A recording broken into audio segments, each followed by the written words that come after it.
trying to figure out what I could really benefit the farm best with this kind of grant money, which is a very nice amount of money, I must say. Nothing to sneeze about. So one thing we do is, because we're an organic farm, we're really keen on rotational crops, and we grow hay, corn, wheat, and vegetables. But primarily the vegetables are the workhorse of the farm, and that's what really generates the revenues for us. But these other crops, which I used to think as kind of secondary crops, have now become more of a primary crop, well, as much of a primary crop for us. And we've kind of geared towards growing a particular style of crop. I mean, yellow corn is yellow corn, but we want to grow a feed grade, a human consumption grade, which is a higher quality than standard feed grade corn.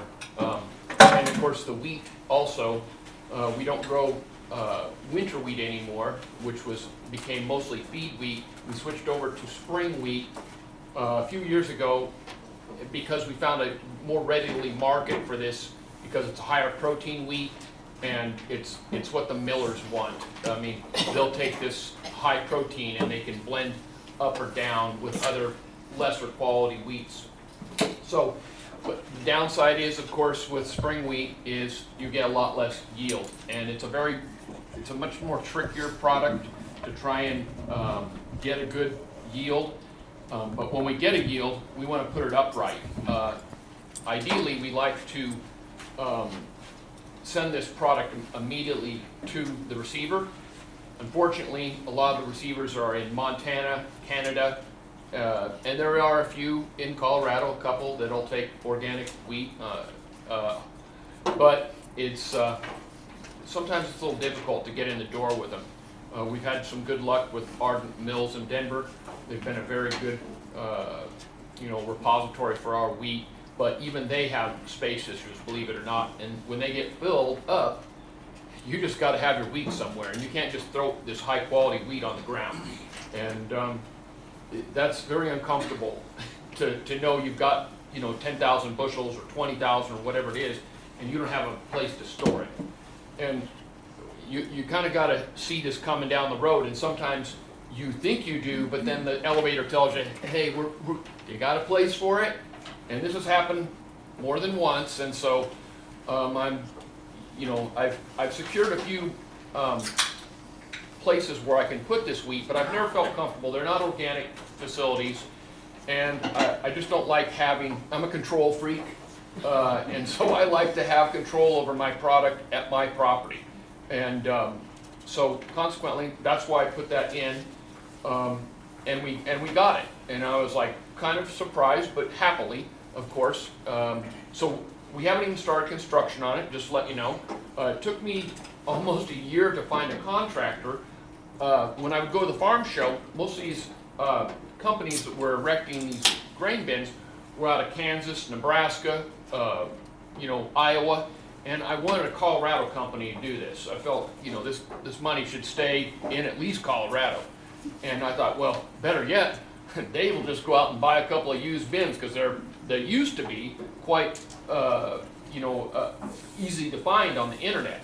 Problem is, once again, you generally had to drive out to Timbuktu, de-erect them, and then bring them back and re-erect them.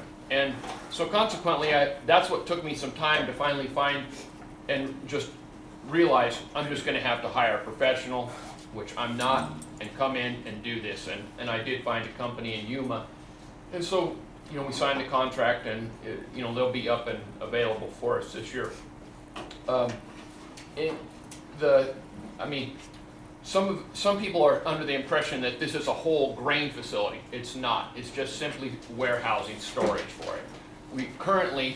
We grow some wheat for some other smaller people, other contracts that we have, and we've got it in totes right now, and in containers. And I'm telling you, that's a pain in the ass to move that stuff out of totes in those containers, opening containers, getting it out. It's great because it's mouse proof as heck. So, but those containers, they're just not efficient for us. And I thought of every way. I'm like, maybe I can get those containers and turn them up on end, but no, it's just the grain bin's the way to go. We can auger in and auger out. It'll have airflow, of course, which everybody knows you got to have that. We're not interested in drying our grain down. We want to harvest it at, you know, nothing above 15. But when it comes to corn, which will definitely be the first thing that'll probably go in possibly this year, it's a little difficult sometimes for us to get that corn in the bin at, you know, at 15. Now, a lot of times it comes in, I mean, because we're in Colorado and the weather, we live and die by it, we can't get it pulled down before it's 18. And you cannot put corn in a bin without proper air movement at 18. So that's what was really nice, and looking forward to that. But then we'll also have a lot more acreage of corn this year, and what our intention is once we get it dried down to an acceptable level and we feel comfortable with it, I purchased a couple years ago, I bought a grain bagger. Everyone knows what that is, right? I assume. Just looks like a giant tube sock. And you can get about 8,000 bushels in one of those. And so what we'll do is dry that corn down to a acceptable level, and hopefully, in my mind, we'll be doing all this while we're harvesting, and then we'll just move it right into a tube. We could have done that with wheat also, but the problem is when, I'm not telling you guys anything you don't know already, you could always get a hailstorm before the end of the season. And if you get a hailstorm and you've got your wheat in a tube sitting out there, that hail will just poke a hole in that thing, and you're just ruined your whole crop, more or less. So we want to have a steel bin to protect our stuff until we can move it to a more temporary storage. We're probably never going to put wheat in a tube, but we certainly would put that corn. Really, I don't have anything else to add. I can take questions, though. Yeah. Hit me. Yes, ma'am. So, what if the hail accidentally hit the corn inside the tube? Inside the bin or the bag? The bag. The bag. Well, the hail will poke a hole in there, and then moisture will get in there. And that moisture will cause that corn to turn into yuck. So, not good. But if it's steel, that hail hits that steel, it's not going to do anything to it. So it's safe. Does that answer your question? Oh, good, good. Anything else? What are you doing for rodents? Well, we have a professional company that comes and, you know, puts out these, what's that, Eco Lab. You know, so we keep on it. We can't let the mice get ahead of us there, for sure. So we have a year-round contract with them, and they just come out and take care of it. Dave, is this just one large bin, or is No, it it's two. I wanted three. I wanted 3 bins at first, but you know, I have a beer budget and a champagne taste, so consequently. Yeah. Well, I'm thinking grain bins in your area will be kind of valuable soon with tours. Well, yeah. Now, interesting enough, I've heard that the Coors granary up on 115th is for sale if anybody wants to buy it. I just found that out, and I don't know if it's true. But 50, 80. is it true? There you go. Man, I could make a nice pickleball court in there. So, yeah. Anything else? All right, great. Hey, thanks a lot. Well, Yep. what was it like applying for the grant and working with them once you got the grant? Oh, Tim Broderick, very easy to work with, and you know, we've had good correspondence with them.